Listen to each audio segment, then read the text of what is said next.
Você, como a maioria do Brasil, já deve estar cansado dessa polarização política em volta de Lula e Bolsonaro, do modo como seguidores o adoram religiosamente e rejeitam até violentamente quem direcione a menor das críticas a qualquer um dos dois. Mas junto a todo o papo sobre polarização, tem ganhado espaço outra discussão sobre uma terceira via, sobre fortalecer um ou mais candidatos que se oponham igualmente aos dois ídolos. Mas há mesmo condições de formar uma terceira via até 2022 aqui no Brasil? Eu sou Pedro Rodrigues, sejam bem-vindos ao Manual do Brasil.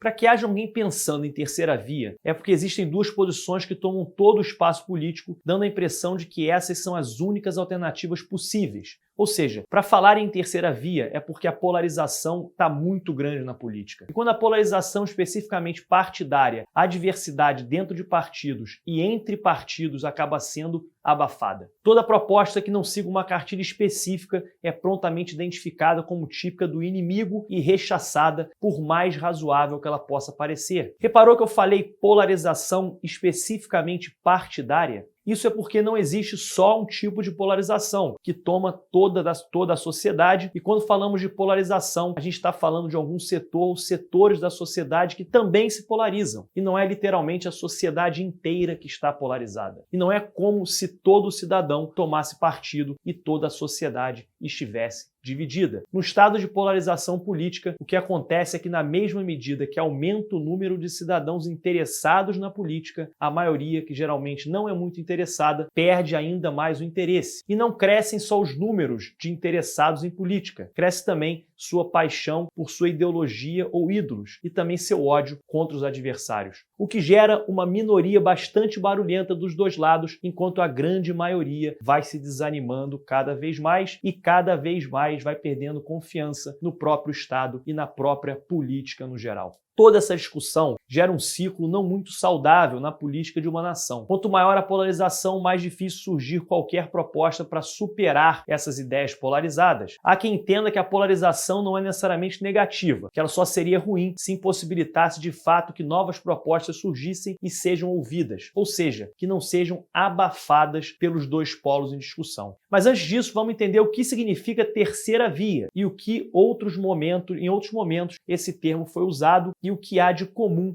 entre a terceira via brasileira e outras experiências no mundo. Mas antes, se essa é a sua primeira visita aqui no nosso canal, eu lhe convido para assistir outros vídeos que a gente tem por aqui. E para não correr o risco de perder os vídeos que a gente ainda vai lançar, não deixa de se inscrever e aperta o sininho. Terceira via, na verdade, é um termo muito vago no nosso contexto, por enquanto, significa qualquer coisa que não bolsonaristas ou não lulistas. Ponto. É algo ainda bastante amorfo. Para dar mais consistência à coisa, vamos ver como um pouco do movimento que melhor representou a ideia de terceira via, o movimento dos anos 90 de conciliação entre a social-democracia e o liberalismo social. Essa terceira via foi influenciada pelo trabalho do sociólogo britânico Anthony Giddens, em especial pelo seu livro que levava exatamente esse nome, A Terceira Via. A ideia central do movimento parte da constatação de que, apesar do socialismo real ter falhado, o capitalismo ainda tinha graves problemas que não seriam resolvidos somente dando liberdade ao mercado. Eu não vou me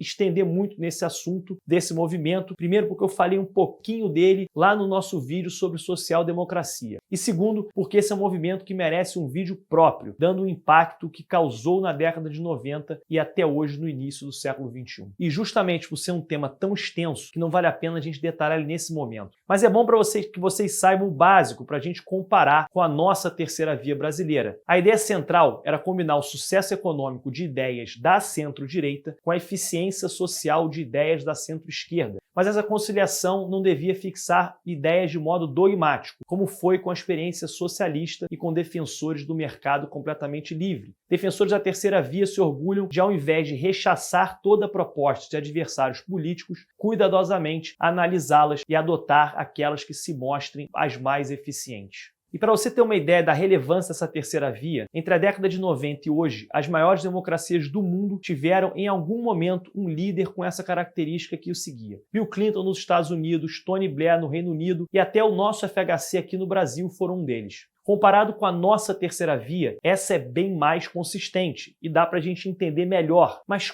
como foi possível essa conciliação tão bem sucedida. Um dos fatores desse sucesso foi que a Terceira Via se formou exatamente após o fim de uma situação de extrema polarização, e não durante. A Terceira Via se formou logo após o fim da Guerra Fria, no momento que vivíamos uma disputa ideológica global que acabava cooptando disputas políticas nacionais e regionais. Eu não quero dizer que durante a Guerra Fria ou se era liberal ou se era socialista. Afinal, a social-democracia teve desenvolvimento próprio e independente do socialismo nesse mesmo período da história. Mas a maioria das análises políticas da época se ocupavam mais em pensar modos de lidar com a disputa ideológica, seja superando o adversário em diferentes áreas, seja promovendo a convivência pacífica. A urgência da necessidade de acabar com a disputa deixava pouco espaço para se pensar em novas propostas. E isso, é claro, o medo da vitória do polo adversário. Mas após a vitória das democracias de livre mercado sobre as economias planificadas socialistas, ao invés das elites políticas ocidentais reduzirem mais e mais o papel do Estado, promoveram uma conciliação entre liberalismo social e social-democracia, as versões mais moderadas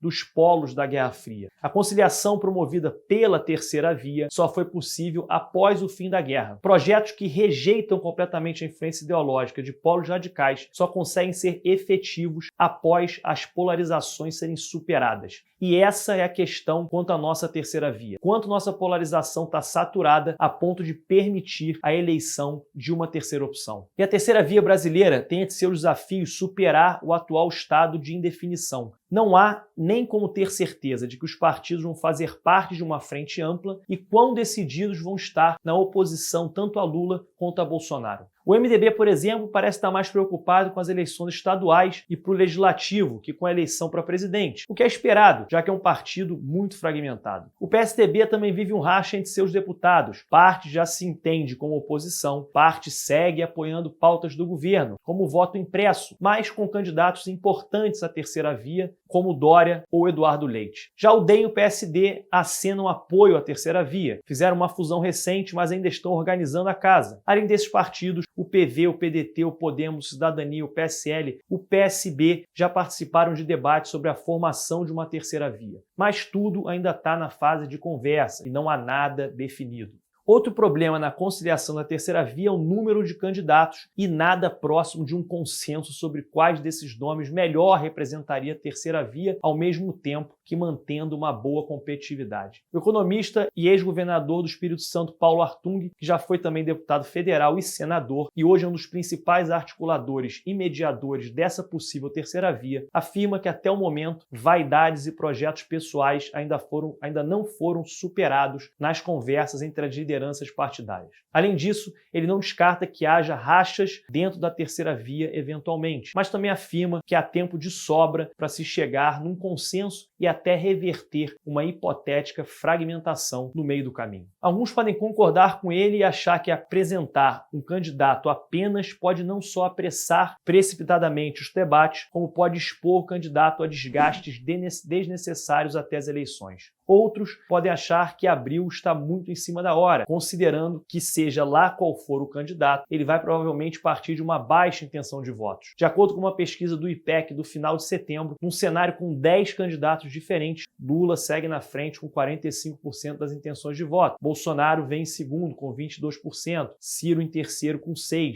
Sérgio Moro com 5%, Datena 3%, Dória 2%, Mandetta e o Rodrigo Pacheco com apenas 1%. Demais candidatos sequer pontuaram. Ainda que todos esses candidatos se unissem numa só candidatura, todas as intenções de votos deles unidas não chegariam a ameaçar o Bolsonaro ou Lula no primeiro momento. É claro que não é tão simples assim. As pesquisas são muito dinâmicas e intenções de votos de candidato único da terceira via poderia superar a soma das intenções de voto dos candidatos dispersos. Ou seja, outro desafio da terceira via é com o eleitorado. Ela não conta com nenhum nome que seja sozinho capaz de ir ao segundo turno. O apelo popular das opções atuais não é lá muito forte, então construir a popularidade desse candidato será a próxima tarefa após definir quem irá representar a terceira via. Um político completamente técnico, moderado e sem carisma pode ter suas chances diminuídas de ganhar uma eleição no atual cenário, dado o desânimo, a desconfiança da maioria do eleitorado brasileiro. Além do desânimo, os eleitores dentro dessa maioria até podem concordar que Lula e Bolsonaro não são as melhores opções. Porém, com frequência identificam em um deles como um mal maior que o outro. E, como não há outro nome que pareça ser capaz de derrotar nenhum deles, muito a contragosto desse eleitor, pode acabar votando num dos polos só para evitar que o outro polo ganhe. E o problema é que, como eu disse, a terceira via ainda não conta com nenhum nome realmente carismático e com forte apelo popular. Então a saída é se valer de qualquer estratégia disponível para aumentar um pouco o próprio apelo. E é o que Ciro e Dória têm feito ultimamente. Ambos, com boa probabilidade de se tornarem um nome de terceira via, já começaram a traçar uma estratégia para conquistar indecisos e até mesmo eleitores de Bolsonaro e de Lula que não estejam tão convictos.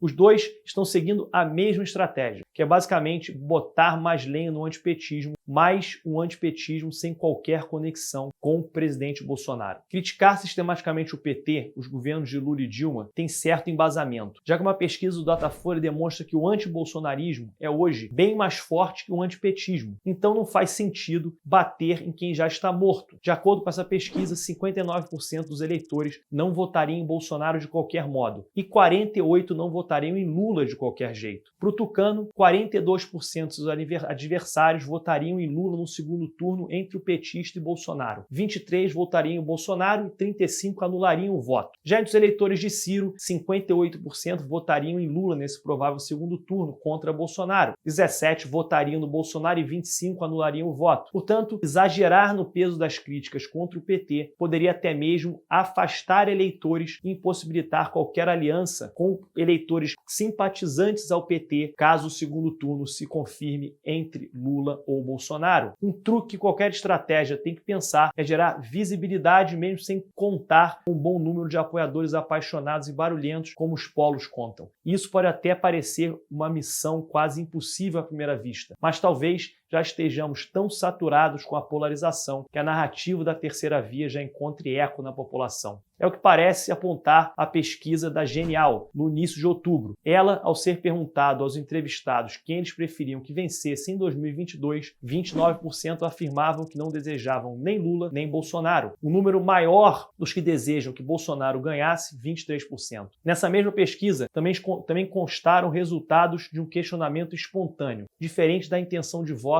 para cada candidato selecionado. Nesse tipo de questionamento, ao invés de perguntar ao entrevistado qual candidato ele votaria numa lista selecionada de presidenciáveis, se pergunta em quem votariam sem apresentar qualquer opção. O resultado foi que 55% dos entrevistados revelaram estar indecisos, 22% votariam em Lula e 17% votariam em Bolsonaro. Mas não vamos com pressa. Isso pode significar somente que os eleitores estão desanimados e não é por estarem desanimados que necessariamente votariam em qualquer opção que não os dois principais candidatos até agora. Também temos que lembrar que entre os candidatos com maior rejeição, atrás de Bolsonaro, estão nomes da terceira via como Sérgio Moro e João Dória, ambos com rejeição até maior que a do ex-presidente Lula. Mas pode também significar que o desânimo está se convertendo em cansaço. E dependendo de qual nome for escolhido para representar a terceira via, isso pode significar sim um rápido crescimento dessa terceira opção, capaz de passar Bolsonaro, passar Lula e ir para o segundo turno com outro nome. Nisso, nomes menos conhecidos e com menor rejeição, como Eduardo Leite do PSDB e o presidente do Senado, Rodrigo Pacheco, do Democratas, podem se beneficiar. Mas e você, o que acha disso tudo? Existe a possibilidade de uma terceira opção ir para o segundo turno com Lula ou Bolsonaro? Sequer a possibilidade de haver uma terceira via unificada numa única candidatura? Comente aqui embaixo sobre os temas que você gostaria de ver abordados aqui no nosso canal. Sua ajuda é essencial para fazer o Manual do Brasil crescer cada vez mais. Por isso não esquece de dar o seu like e compartilhar esse conteúdo com todos os seus amigos e familiares. Valeu e até o próximo vídeo. Um debate construtivo e crescer... Porra, errei tudo, caralho.